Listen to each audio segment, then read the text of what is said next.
The country known today as Nigeria is a result of the amalgamation of the territories held by British colonial administration in 1914. Once created, Nigeria remained a British colonial possession until it gained political independence in 1960.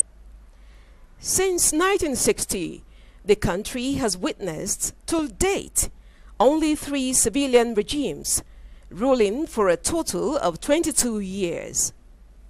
The remaining 27 years were under military rule. The latest attempt at democratic rule began in 1999. General Olusegun Obasanjo, who took over from the military then, was a former military ruler himself, now turned Democrat. After his first tenure of 4 years, he gained another tenure in a far from transparent and fair election. Constitutionally, have been terminal. However, he had other plans. As if bowing to clamor for a sovereign national conference, he instituted the National Political Reform Conference, a platform which he then used to smuggle in a third-term agenda. This is the story of the individuals, groups, and coalition of forces that stake their lives and sacrifice their political fortunes to protect democracy.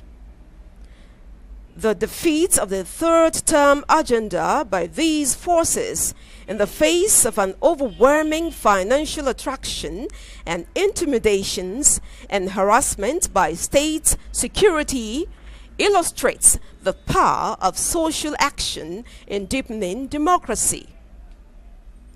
A change that will lead to improving democracy, to deepening it, to consolidating it, then citizens must come out clearly and struggle for it. So this is a democracy that says democracy is not a given. Democracy is what democratic forces make it to be. My name is Honorable Tammy Harriman. I represent 3 local governments: Warri North, Warri South, Warri Southwest, which is Warri Federal Constituency of Delta State. I was elected in 1999 and re-elected in 2003. I'm speaking to my immediate constituency of Warri Federal Constituency of Delta State. I'm speaking to Delta State, I'm speaking to people of the South-South. In fact, I'm also speaking to the whole of Nigeria. I'm speaking to women because I'm a woman. I'm speaking to lawyers, I'm speaking to educated people, I'm speaking to mothers, I'm speaking to everybody.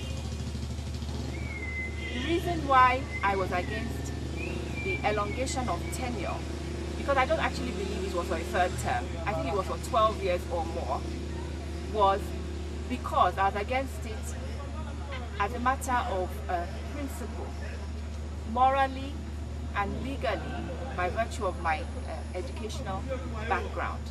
Morally, because I didn't feel it was right for a president and governors, anybody elected for a fixed tenure, for which they took an oath. My name is Honorable Albert Atiucha, the member of the House of Representatives representing Gombe Federal Constituency of Adamawa State. I am a strong member of the 2007 movement of the House of Representatives. Why did I fight the 2007 with the 2007 movement against the capital issue? Well, it was very pertinent. First of all, it was my own belief and character that the rule of law and the Constitution of the Federal Republic of Nigeria must be respected. And any subversion of the rule of law or the Constitution of the Federal Republic of Nigeria must be met with a degree of resistance, which I actually fought. My name is Uche Onyagocha. I represent Owerri West, Owerri North, and Owerri Municipal Federal Constituency in Imo State in the House of Representatives of the National Assembly of the Federal Republic of Nigeria. On May 16th and 17th, when we had a debate, the final session of the debate on the third term agenda, I am one of those who fought vehemently against the third term agenda. And the reason I did this is principally informed by my position over the years. I have a civil society background and I was a student union activist. I was a labor rights activist too. So in all my life I have worked on pro-people issues and on the need for respect of rule of law. Bamidele Aturu, I'm a legal practitioner. I'm the chairman of the National Association of Nigerian Labour Lawyers. I'm also the chairperson of the National Civil Society Coalition Against the Third Term. And I've been a student activist. I've been involved in the issues of trying to consolidate democracy in Nigeria through my participation and membership of many civil society organizations. Now, the reason why we were opposed implacably to the attempt by the Obasanjo administration to elongate his stay in office contrary to the constitutional term limit was because we have noticed that the election that brought the government into place in 2003 was massively rigged to start with. And so, to try and elongate that administration would be tantamount to an allegation, an endorsement of that particular arrangement. The 2007 movement was born out of our desire to usher in democracy on the land. And we felt that there was no better place to start it than right there at the National Assembly. But one could say that it was not really easy at the tail end because of the pressures on the legislators, particularly from their constituencies. And the general trend across the country at that material time was not really supportive. Those that were supporting the third term really knew that it was not a popular thing at that material time. When the issue of tenure elongation and the constitutional amendment started taking root, that was when we decided to collapse the Forum for Democracy and Good Governance into the 2007 movement so that more people could join us from members that were initially outside. So and when that happened, it was now easy for us to have meetings together with the senators. And in doing that, without revealing much of the methodologies, I think a lot of scientific approach was used to ensure that the members that were already inside, very few were able to go out, while at the same time we mandated each existing member to be the avenue by which we were able to draw more members from outside us, outside the 2007 movement, to the extent that by the time the debates were to start, even though with all the inducements, financial inducements and threats, cajoling and everything, I think we are virtually sure that we have crossed very well the required 121 members for House of Reps to ensure that they do not obtain the 2/3 majority for any amendment that they want to have, and not less than, I think, about 37 required for the Senate. The 2007 movement, because of the tenure elongation, a lot of members, and this I must commend our colleagues also, now realize the necessity of such a movement. And even those that were opposed to the forum now joined in to the 2007 movement because they realized that it's a fight that we all had to do. Obasanjo was sworn in on the Nigerian Constitution, 1999. And Obasanjo was using the key promise to the world, fighting corruption, to change what he was sworn upon, the Constitution, just for him to stay in power. At the time it was happening, we did not want to make so much noise about it. there were death threats, there were assassination attempts, there were all manners of threats and intimidation on the members of the movement, especially the key members of the movement. But our goal was just to make sure that the Constitution was respected. It didn't matter if it favored us or if it favored those who were fighting, but we wanted to make sure that the Constitution at all costs was respected. And which of us have been victimized as a result of that fight. But I'm glad to say that most of us will do the same thing all over and exactly the same way if the opportunity presented itself. Nevertheless, I think we lost a few people because of this financial inducement. I had a personal encounter with my governor in Oyo State who called or summoned me to his office, and for about 3 hours tried to cajole, initially tried to threaten. Then when he discovered that he couldn't threaten me, he tried to cajole me on the need to collect my own 50 million naira. Because at that point, there was this problem on how the financial inducement would be distributed. And I think the decision was taken to do it through the governors. Perhaps they chose to send squadrons of SSS and mobile police officers armed to the teeth to attack us as though we were terrorists, but we were legislators, senators and House of Rep members. So they came and unleashed mayhem. It was in the process that I was injured and I sustained spinal cord injuries, which I'm still recovering from. But yes, legislators were bribed. Very unfortunate. Equally vociferous and powerful were the pro-third termites, those who oiled the machinery of tenure elongation. People stand by the position of the party that there is no crime if the tenure is extended. So I so submit, Mr. President. My party has taken a position based on the achievement the PDP government led by President Obasanjo has achieved. And some of the arguments I have for the 3 term of government, interestingly, let me share with this distinguished House. Some of the arguments I have are that we have peculiar problem of continuity in this country. Anytime a new government comes in, they want to start their own program from start and abandon the other program.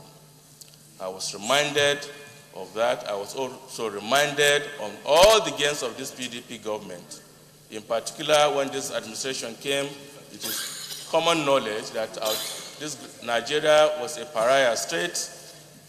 Nigerians are treated like dogs when you go out of the country. We do not have any respect. We have a government, PDP government now that came in with reform programs. Nigeria now has gained its respect. A very important program now being mentioned is the issue of power generation in Mambila, that this government is prepared to spend $2 billion. We have the dredging of River Niger, among other things. Those are the arguments. We want the Constitution to be amended to provide for 3 terms of 4 years each. The reasons for our desire are plentiful and do not require to be repeated. But suffice it for me to say that it is on merit, and there are examples worldwide to show instances where constitutions have been amended to accommodate an individual. A key strategy of the 2007 movement was to build alliances with individuals and groups outside the Legislative Assembly in order to mobilize against the tenure elongation agenda. There are 3 reasons why the Senate must act in this way. 1, the Senate's mature and statesmanlike position on the 3rd term during this 2nd reading has regained for the distinguished body its public respect, which the presidency has destroyed in the last 3 years. If we surrender to this new pressure, we shall again surrender the institutional independence of the Senate and thereby forfeit our public respect again. More dangerous still, the credibility of a constitutional democracy among our people will be destroyed. 2, the motions are blatant attempts to trivialize, ridicule, pervert, and violate the rules of the Senate and the Constitution. The mere fact that anyone can contemplate such criminal absurdities once again illustrates a characteristic feature of the third term plotters. And this feature is this: cynical contempt for the rule of law and readiness to interpret their every wish and obsession as the right law. Senators should remember that their oath of office demands that they must reject this subversion. But the political parties are themselves weak. These would have been the instruments of social mobilization and political mobilization of the people,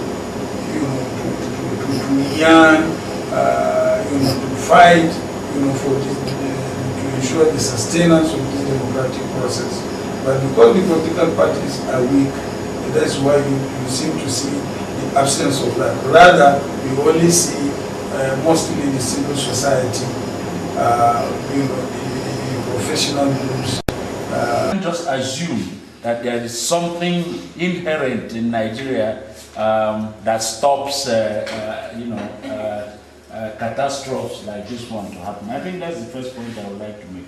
The second, because I believe that 50 million, the money they had budgeted for members of the National Assembly to bribe for this thing would have made a lot of difference if put in different constituencies. Because whether we like it or not, we lost so much in that project. 50 million to each of those legislators that supported is a lot of money. The rumor continued, particularly among our members in the House, particularly the members of the government party, the PDP, and to the extent that some financial inducements will follow. And up to that time, we were still thinking, those of us opposing to the total agenda, we still hoped that it was all a rumor.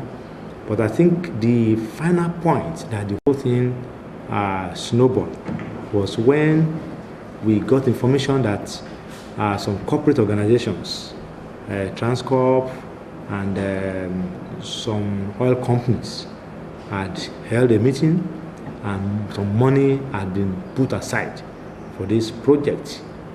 And we were still wondering how that would be possible. But luckily fortunately for us, the day that that money arrived in Abuja, we had some very good eagle-eyed journalists who were at the airport when the aircraft that brought the money landed from Lagos, and the money was ferried straight to some banks. And I can recollect that text messages went round to show that the 50 million bribe had finally arrived. This man was out to bulldoze his way because he was not listening to the issues, to the procedural issues that we were raising. His hawks, and this unfortunately included principal officers of the National Assembly, we're all trying to cover up, for him and try to block some of us. And it was at that stage that we started thinking that it's not possible to address these issues, these challenges, as individual members arguing from the floor or at committee levels, especially a Committee on Finance and Appropriation. We thought it was necessary. So we had a meeting initially of the two chambers to see how we can organize ourselves. And we came to the conclusion that we needed some kind of movement. And in one of our meetings, we decided to just simply call it 2007 because we could see that everything would be focused to the 2007 elections, because that is the year where the democratic experience will show itself. In other words, 2007 was a critical year. That was when the general election was going to take place. It has already taken place, but that's also the test of whatever efforts we're going to do. So the attention and the efforts are all going to sort of be focusing or culminating into the elections of 2007. So, and then we were then meeting both separately, both Senate and House Committee, to work out the details, but we are meeting jointly in both Senate and House to be able to have the, to share ideas, develop a common strategy. But in implementation, because the rules are slightly different in the different chambers, and the issues that were being, or let me put it, the order papers and the timetable might be different. I mean, something that we would take today, maybe the Senate will take in 2 days' time, or something that Senate will take today, but we might, by our own schedules, only take it in 2 days' time. And sometimes we need to stagger, like test certain motions in the Senate and see how it goes before we, bring it up in the House of Reps. So we were coordinating, or shall we say comparing notes, constantly meeting together and separately, trying to see how we can fine-tune our strategy. The debates and the defeat of the constitutional amendment proposals, through which tenure elongation was designed to be achieved, draw attention to the role and importance of citizen action in the project of deepening democracy. Nigeria's democracy is still a test. It is a struggle, and the agenda to make it work depends on the commitment of legislators, the tenacity of civil society, and support of ordinary Nigerians.